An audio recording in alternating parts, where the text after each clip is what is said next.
Ma'am, I'm going to have to ask you to leave, or I'm calling the police. Greg Solf crossed his arms and looked at Diane Carter like she was a problem he needed to remove. He called the police. That was the worst decision he ever made. Have you ever watched someone dig their own grave?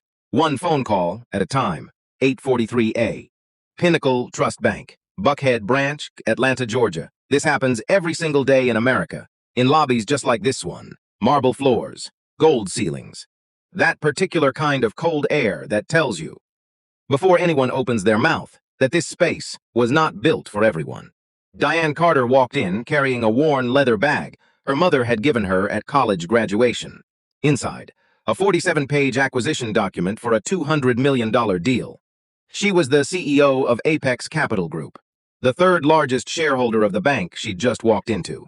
Not a single person in that building knew any of that, because not a single person thought to ask. The receptionist looked up, looked at Diane, and looked back down. 9 seconds. No greeting, no good morning. Just a quiet decision that said everything without saying a word. What happened over the next 6 to 7 minutes would end a 22-year career. Make national news and turn one phone call into the most expensive mistake in this bank's history. All because Greg Solve picked up the phone. Buckhead is the kind of neighborhood where people know which cars belong and which ones don't. Where the banks have marble columns. And everybody knows everybody, as long as you fit a certain profile. Had been in rooms like this her whole career. She knew exactly what they felt like, from the outside. She walked up to the front desk. The receptionist, Brittany, glanced up, took a quick picture with her eyes, and looked back down. Can I help you? Good morning. I need to speak with your branch manager about a corporate transaction. Do you have an account with us? Not yet. That's why I'm here. Walk-in business inquiries go through our small business desk. Second floor, they handle smaller accounts. Smaller accounts. Like it was the most natural thing to say. Like she hadn't just sized up a woman she'd known for 30 seconds. I didn't mention a small business account, Diane said. Right, but without an existing relationship. I'd like to speak with your branch manager. Same tone, same patience. The kind of patience that isn't weakness, it's strategy. Greg Solve appeared 2 minutes later. His grandfather co-founded this bank. His father ran this branch for 20 years. Greg had the title the way some people have an inheritance, without earning it, without questioning it. He looked at Diane once.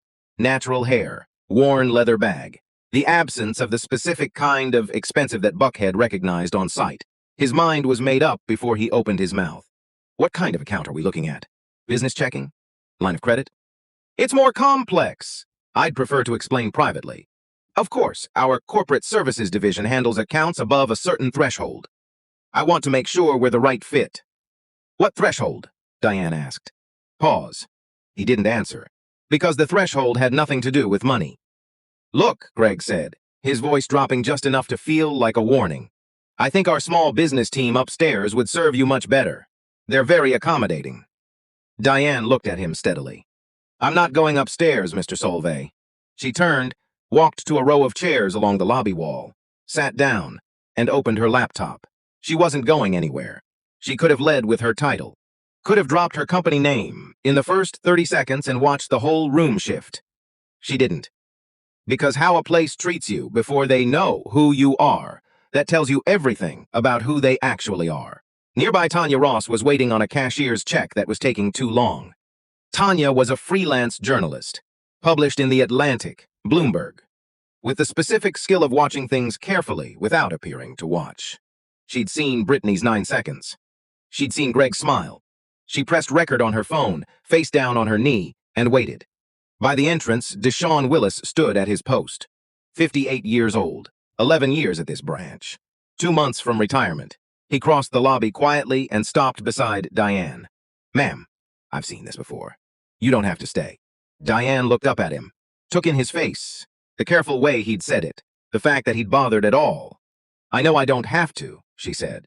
That's exactly why I'm staying. Deshaun nodded slowly, but he didn't go back to his post. He stayed close. Diane answered emails. Her CFO, the acquisition attorneys, the 2 p.m. board meeting confirmation. All of it, right there in the lobby of a bank that had decided she didn't belong. And somewhere between replies, a memory surfaced without asking. Her mother. who cleaned office buildings in Baltimore for 19 years, who once mopped the floors of a bank lobby, not unlike this one, while men in suits walked past without looking down, who had pressed the leather bag into Diane's hands on graduation day and said, "This is so you always have somewhere to put what you've built." Diane looked at the bag beside her chair. Then she went back to work. 9:02 a.m. Greg came out of his office again.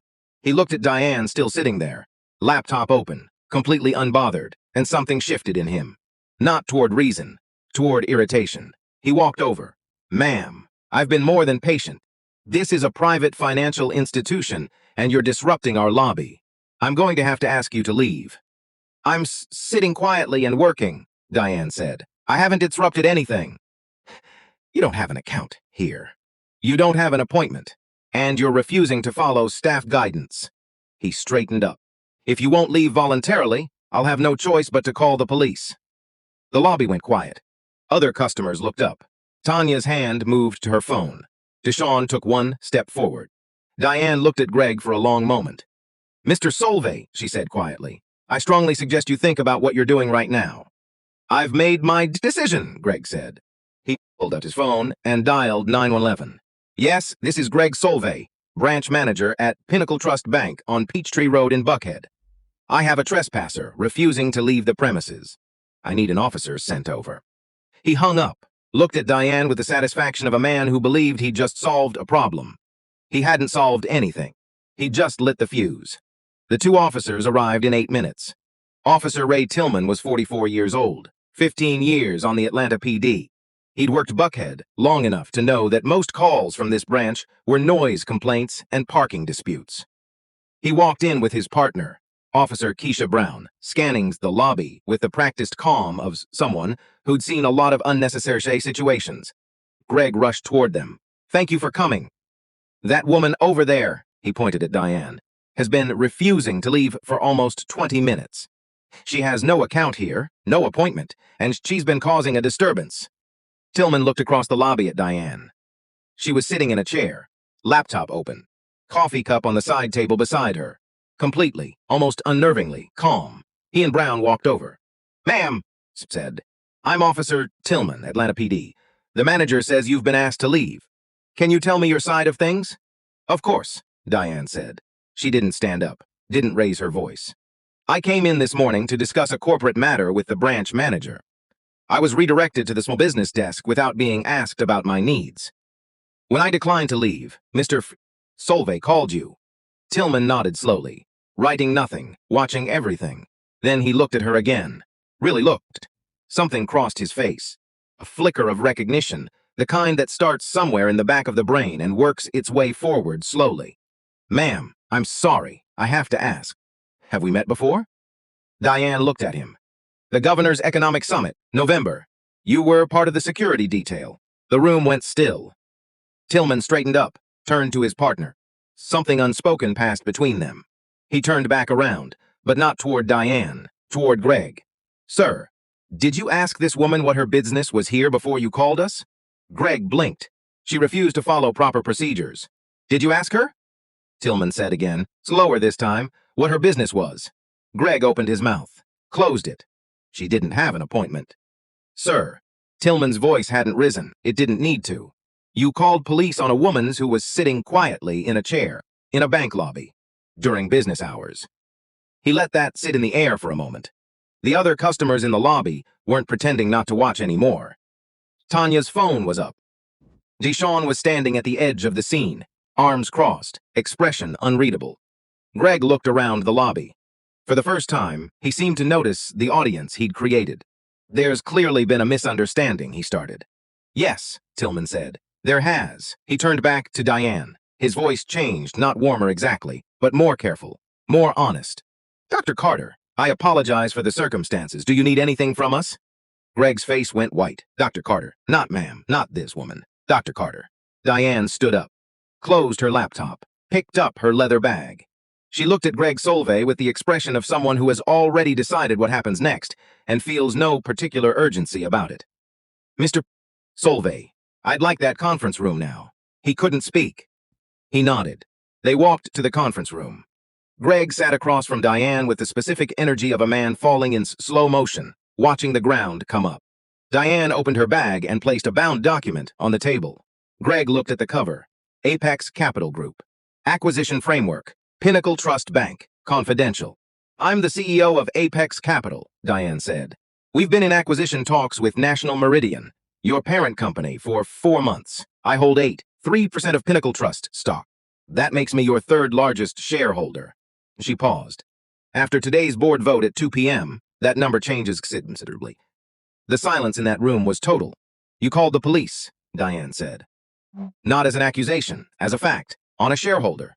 Sitting in a lobby chair, working. Greg's mouth moved. Nothing came out. You didn't ask what I did. You didn't ask why I was there. You saw me, made a decision in 9 seconds, and when I didn't disappear on cue, you called the police. She folded her hands on the table. Do you understand what you've done? He understood. The full weight of it was landing on him now, piece by piece. The 911 call. On record. An officer who knew her by name. Tanya's phone recording everything. The lobby full of witnesses. The board meeting in 5 hours. Greg started. Stay in this room, Diane said, standing. Carol Whitfield will be here within the hour. She walked out. Officer Tillman was still in the lobby when Diane came out. He was talking quietly with Deshawn. When he saw her, he stopped. Dr. Carter. For what it's worth, I'm sorry you had to deal with that. Thank you, officer. She looked at him. You handled it right. Outside on the steps, Tanya was waiting. I have everything, Tanya said. The original dismissal. The 911 call, the officers arriving, all of it. Good, Diane said.